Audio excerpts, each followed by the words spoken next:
more than just a pretty face. Part 2, page 155 of chapter 10. No, she said, so where's the conversion table?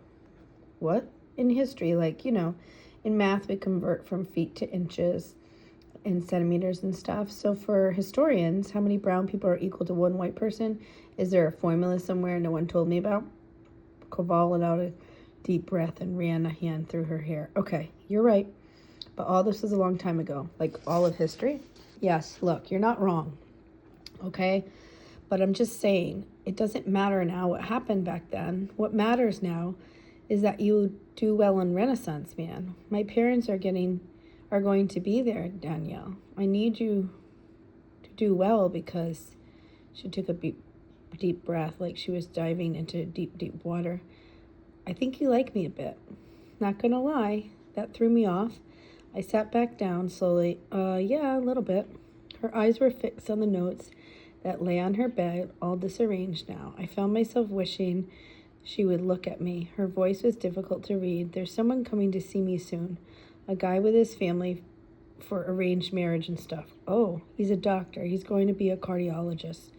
You are not a cardiologist. I wish I said something cool like, I don't mend hearts. I just break them or whatever. Instead, I just nodded. I felt like someone had taken a whisk and was whipping my emotions around, trying to make a meringue. Koval kept her eyes away from mine. I think you're great. You're cute, really cute. You're funny. You're so sweet. And I trust you with everything in the world. She liked me. Oh my God, thank you. I was sitting down. Why was I sitting down? Oh, right, the cardiologist.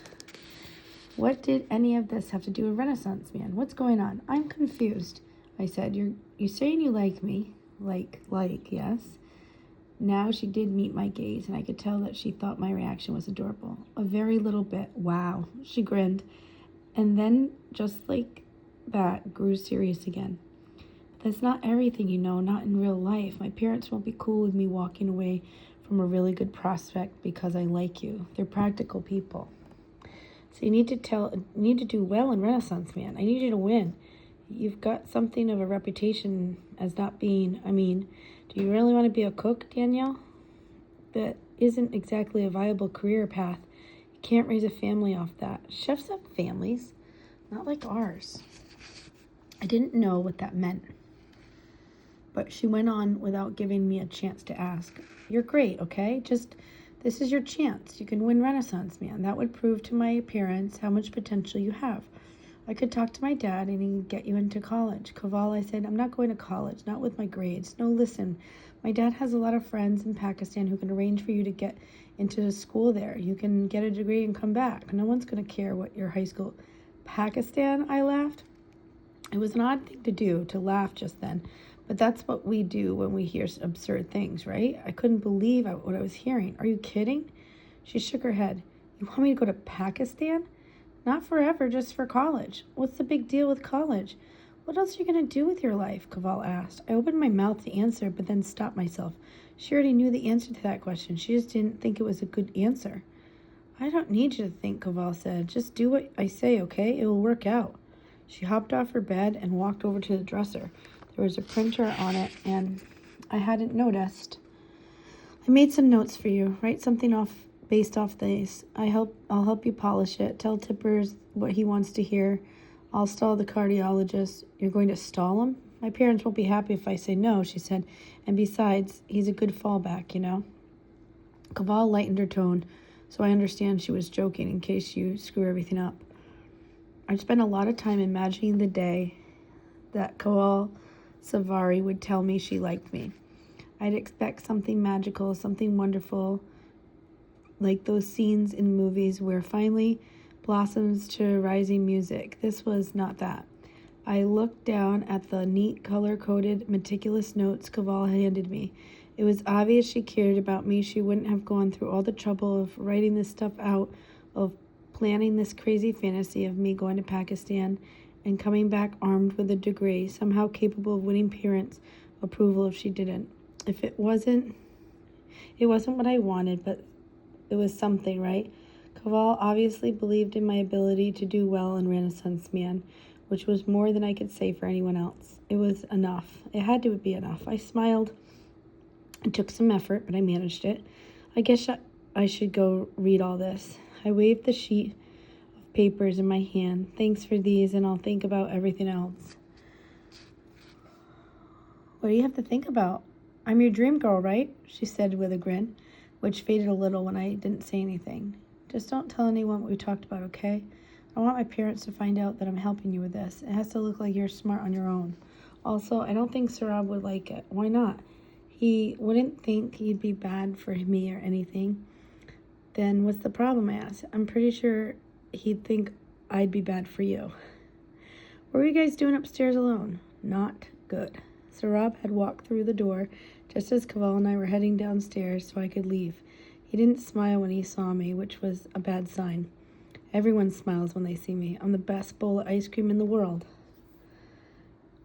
Worse, his tone was dark and full of suspicion, as if the mere fact that he had to ask questions meant that we'd be doing something wrong, which I suppose we had been. There is wrong though, and then there's wrong, just like the real chocolate and white chocolate. You can't possibly get confused between these two. Hey dude, we were just having sex, Kaval said in a joyful but slightly faint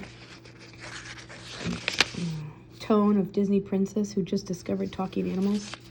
So much. I think I'm getting a little pregnant just remembering it.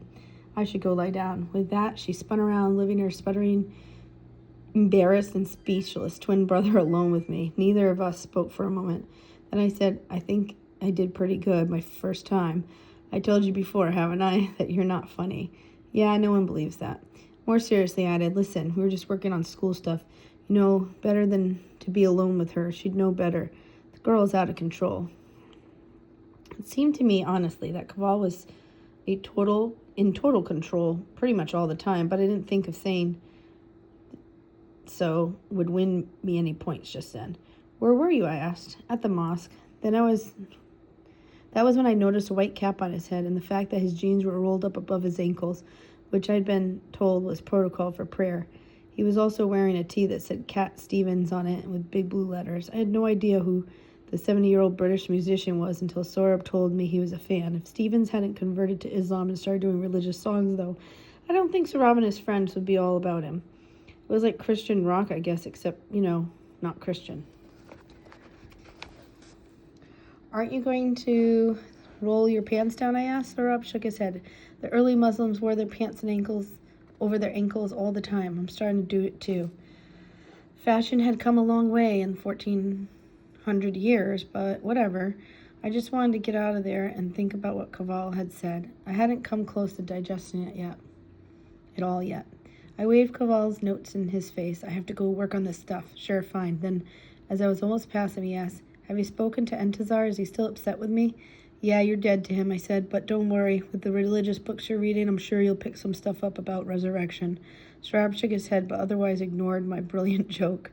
I just wanted him to know that he is contemplating sin. He knows.